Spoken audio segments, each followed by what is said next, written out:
Hello दोस्तों, welcome to Kumar GK my India YouTube channel में आपका स्वागत है। चैनल को सब्सक्राइब कीजिए और लाइक कीजिए और बेल आइकन को दबाना न भूलें। तो आज का मेरा टॉपिक है भारतीय वैदिक काल का प्रश्न उत्तर पार्ट 6। हम पिछले 5 क्लास में पढ़ा चुके हैं वैदिक काल के बारे में। तो आज का प्रश्न 1 है, उत्तर वैदिक संस्कृति का काल किसे माना जाता है? ऑप्शन ए 1500 ईसा पूर्व से 1000 ईसा पूर्व, ऑप्शन बी 1000 ईसा पूर्व से 600 ईसा पूर्व, ऑप्शन सी 600 ईसा पूर्व से 600 ईस्वी, ऑप्शन डी इनमें से कोई नहीं। तो आप लोग इसका सही उत्तर कमेंट बॉक्स में बताइए। तो इसका सही उत्तर है ऑप्शन बी 1000 ईसा पूर्व से 600 ईसा पूर्व तक उत्तर वैदिक आर्यों का समय था। अगला प्रश्न 2, प्रारंभिक आर्यों के बारे में निम्नलिखित कथनों में से कौन सा सही नहीं है? क्वेश्चन पूछा गया सही नहीं है। तो ऑप्शन ये है, वे संस्कृत बोलने वाले थे, ऑप्शन बी वे घुड़सवारी किया करते थे, ऑप्शन सी वे कई झुंडों में भारत पहुंचे, ऑप्शन डी वे मुख्यतः नगरों में निवास करते थे। तो इसका आप लोग सही उत्तर बताइए। तो इसका सही उत्तर है ऑप्शन डी, वे मुख्यतः नगरों में निवास करते थे। प्रश्न नंबर 3, अगला प्रश्न, इनमें से किस फसल का ज्ञान वैदिक काल के लोगों को नहीं था? क्वेश्चन पूछा गया नहीं था। ऑप्शन ए जौ, ऑप्शन बी गेहूं, ऑप्शन सी चावल, ऑप्शन डी तंबाकू। तो सही उत्तर है ऑप्शन डी तंबाकू। वैदिक काल के लोगों इससे परिचित नहीं थे तंबाकू से। अगला प्रश्न है 4, उत्तर वैदिक काल के वेद विरोधियों और ब्राह्मण विरोधियों धार्मिक अध्यापकों को किस नाम से जाना जाता था? ऑप्शन ए अजमान, ऑप्शन बी सरमन, ऑप्शन सी अथर्वन, ऑप्शन डी श्रेष्ठीन। तो आप लोग इसका सही उत्तर बताइए कमेंट बॉक्स में। तो इसका सही उत्तर हो जाएगा ऑप्शन बी सरमन। उत्तर वैदिक विरोधियों और ब्राह्मण विरोधियों को कहा जाता था सरमन। अगला प्रश्न 5, वैदिक गणित का महत्वपूर्ण अंग है? Option A Shatapatha Brahmana, option B Atharvaveda, option C Shulba Sutra, option D Chandogya उपनिषद। तो आप लोग इसका सही उत्तर बताइए। तो सही उत्तर है ऑप्शन सी शुल्ब सूत्र।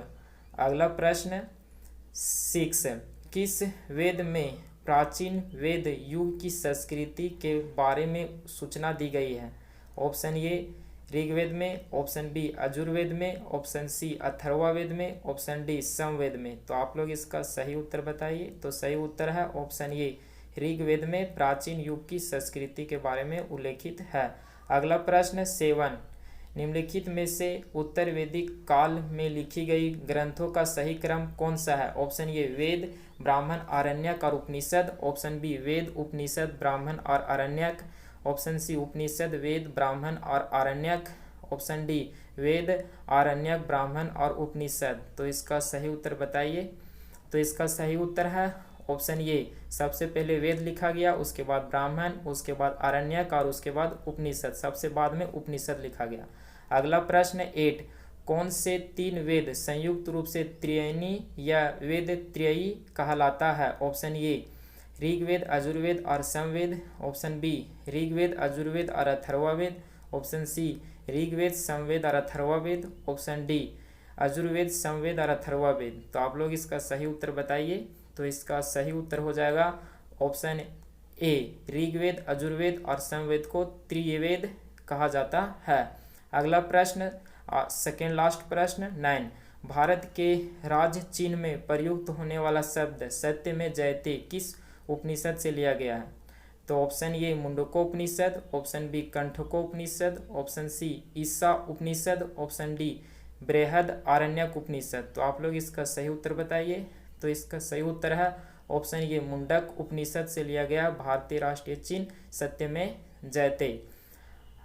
आज का प्रश्न 10 लास्ट प्रश्न है, ऋग्वेद आर्यों का मुख्य व्यवसाय क्या था? ऑप्शन ए कृषि, ऑप्शन बी पशुपालन, ऑप्शन सी शिक्षा, ऑप्शन डी व्यवसाय।